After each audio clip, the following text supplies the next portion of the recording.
দৃশ্য দেখিলে হয়তো বিশ্বাস নহব, কিন্তু এয়া সঁচা যে এইটো এটা ৰাষ্ট্ৰীয় ঘাইপথ। পুখুৰী সদৃশ গাঁত খলা বোমাৰে এইটো ডুমডুমাৰ ৩৭ নং ৰাষ্ট্ৰীয় ঘাইপথ। বিভাগীয় কৰ্তৃপক্ষৰ যে কোনো কাণসাৰ নাই তাৰ স্পষ্ট প্ৰমাণ এই পথটো।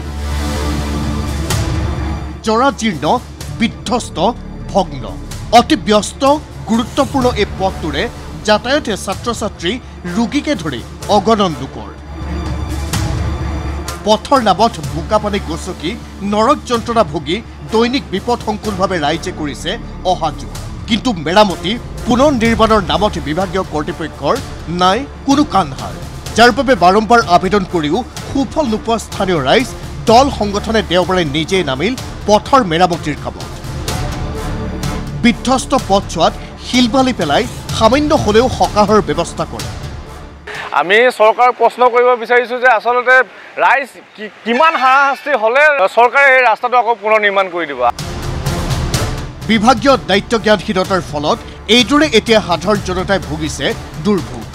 নেশ্যনেল হাইৱেটোৱে যদি এনেকুৱা এটা দুৰৱস্থা হ'ব, তেতিয়াহ'লে তাৰ আওঁপুকীয়াকৈ যিবোৰ বাটপথ আছে সেই বাটপথসমূহৰ আচলতে পৰিৱেশ কি হ'ব? এতিয়া চাওক প্ৰধানমন্ত্ৰী গ্ৰাম চড়ক যোজনাৰ অধীনত এই পথটোৰ অৱস্থা। চৰাইদেউৰ বাহমৰাৰ ৫ কোটি টকীয়া পথটোত এয়া প্ৰকাণ্ড গাঁত। নাই কোনো মেৰামতিৰ ব্যৱস্থা। পিছে কি কৰি আছে ঠিকাদাৰ বিভাগীয় কৰ্তৃপক্ষই? উত্তৰ ৰাইজৰ মুখ। আজি প্ৰত্যেক বছৰে মানে কণ্ট্ৰেক্টদাৰ ঠিকাদাৰে আহে, প্ৰত্যেক বছৰে অকল ঝাড়ু মাৰে আৰু ৰাস্তা চপাহে কৰে, কিন্তু কামৰ মেৰামতি কোনো একো নকৰে। লোকে গুৱাহাটীত বহি থাকে, দিল্লীত বহি পিনে ইয়াৰ পৰা পইচা আত্মসাত কৰাৰ মানে কথা ইতিমধ্যে গোটেই ৰাইজে গম পাইছে। ৰাইজৰ অভিযোগ, ঠিকাদাৰ বিভাগীয় কৰ্তৃপক্ষই কেৱল ধন আত্মসাতৰ উদ্দেশ্যতে থকাৰ বাবে এই পথছোৱাত নহয় কোনো উন্নয়ন।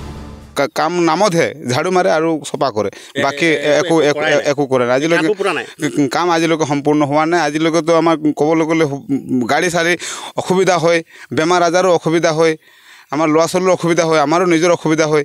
তথাপিতো আমি বহুত কষ্টৰে অহা যোৱা কৰি আছোঁ, কিন্তু আজিলৈকে আমাৰ চৰকাৰে একো সিদ্ধান্ত লোৱা নাই। Bureau' report, ND24।